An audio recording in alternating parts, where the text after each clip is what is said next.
Prosseguindo, agora nós vamos ver aqui Paulo falando sobre, uma vez justificados dos nossos pecados, perdoados, nós nascemos de novo e o Espírito de Deus passa a habitar dentro de nós, como Jesus falou para Nicodemos: se alguém não nascer do Espírito, não pode ver o reino de Deus. Então, na hora que nós convertemos, há essa operação da graça de Deus que justifica, isto é, nos perdoa os pecados quando arrependemos e nos torna justo em Cristo. E passa a habitar dentro de nós o Espírito Santo. Agora nós temos, além da nossa natureza humana, que é decaída, vamos dizer em si pecaminosa, porque foi Deus quem nos deu, ela é defeituosa, vamos dizer, doente, e só vai ser restaurada quando nós ressuscitarmos, né, num corpo glorioso. Então, essa natureza aqui, agora ela tem um contraponto, que é a presença do Espírito Santo dentro de nós, que nos dá força e graça, orienta, se nós atendermos pelo nosso livre-arbítrio, a orientação do Espírito. Por isso que diz Paulo lá em Gálatas capítulo 5, versículo 19, andai no Espírito e jamais vocês vão satisfazer os desejos da carne. Esse andar no Espírito aí, eu vou fazer uma comparação. Quando nós convertemos, então o Espírito Santo passa a habitar dentro de nós. Nós estamos num veículo. Ele está no banco de carona, do carona. Nós ainda, agora temos o Espírito dentro de nós e estamos conduzindo a nossa vida.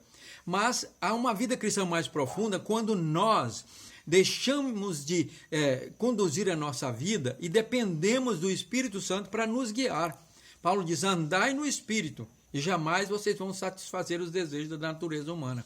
Então, significa o seguinte, que agora você para o veículo, abre a porta e desce, vai do outro lado, abre a porta do carona e diz para ele, passa para a direção, eu vou de cá. Agora o Espírito Santo, além de ele estar dentro do veículo, que estava no banco de carona, agora ele está sentado no banco do motorista. Ele, além de estar dentro de nós, ele está guiando-nos. Nós estamos sendo sensíveis à voz, à orientação do Espírito Santo em todas as nossas decisões.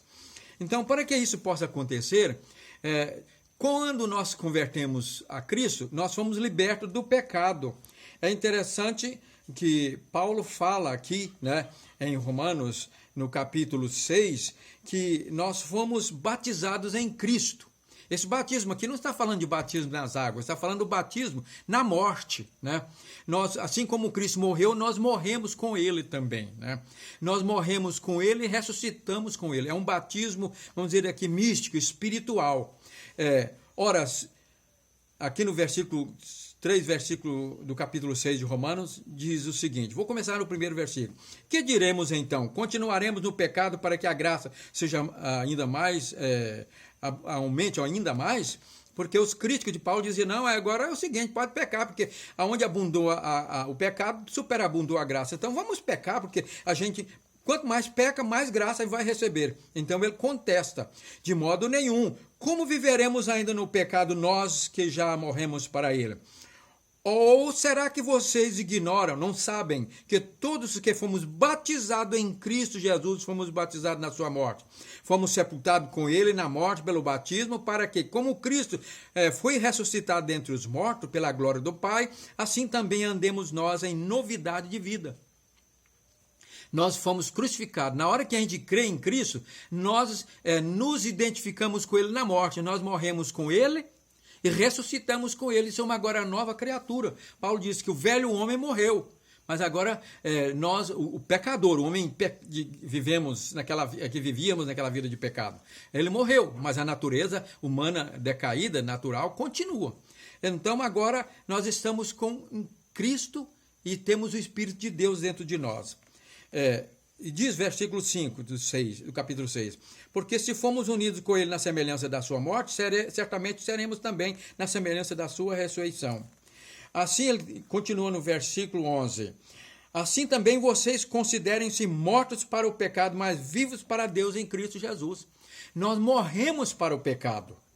A vida cristã ocorre em duas experiências de morte. A morte para o pecado, né? Não fala pecados aqui, está falando no singular, pecado, né? O nosso egoísmo, aquela disposição de viver para o pecado voluntariamente. Nós morremos agora com Cristo.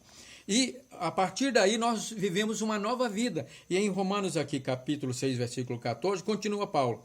Porque o pecado não terá domínio sobre vocês, pois não estão debaixo da lei, e sim da graça.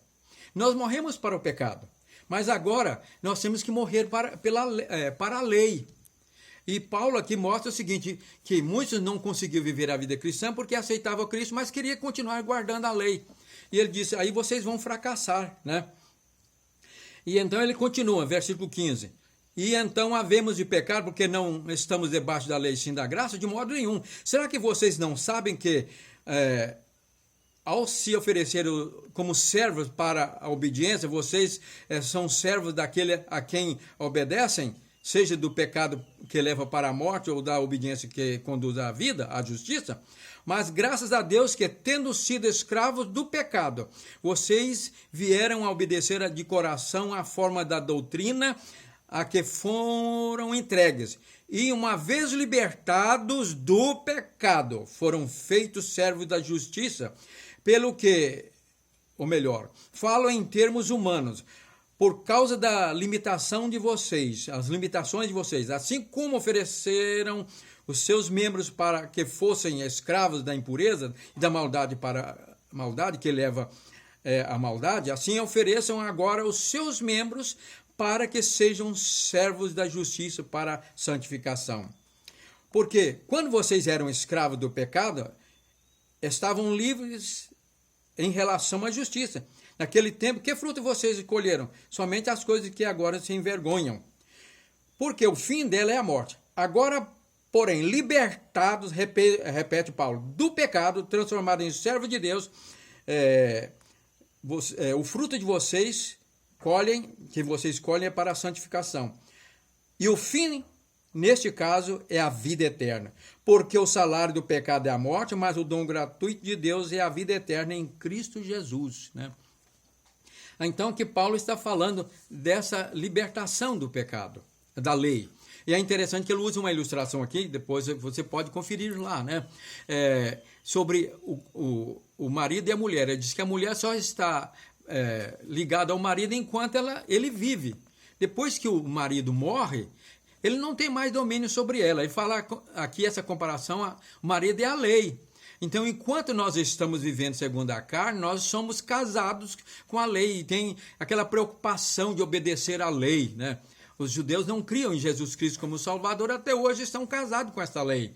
E essa lei, ela não liberta, ela só mostra o pecado e mostra cada dia o erro das pessoas, né? E então ele diz o seguinte, vocês creram em Cristo, foram justificados, têm o Espírito Santo, agora precisam ser libertos da lei.